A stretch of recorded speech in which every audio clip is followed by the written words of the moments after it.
Hey guys, this is how to sell Bitcoin from Etoro wallet. So guys, watch till the end as I show you two methods. So guys, first I'm going to show you on the web and on the mobile. So here on the web, just simply go to etoro.com and just simply sign in into your account. And after that, just simply go ahead and click on portfolio over here on the left side. And now from here guys, you should be able to see here your Bitcoin.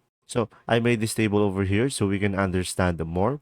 And after that, once you have selected your Bitcoin, just simply click on the relevant instrument to view the breakdown of individual positions that you have.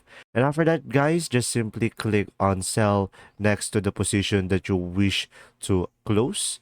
Or if you don't have the sell button, you should be able to see there the three dots and you should be able to close it. And now, after that, a new screen will pop up and just simply click on sell at the bottom.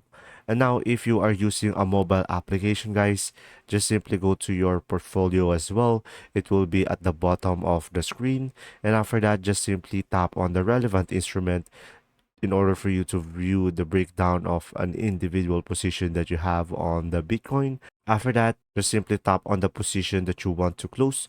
And from there, you should be able to tap on close trade at the bottom on the new screen. Or you can just simply swipe left on the position you wish to close and just simply tap the X. And on the new screen, you should be able to see their sell at the bottom. There you go. If this video was helpful, please like and subscribe. And if you have any question, just simply comment down below. And thanks for watching.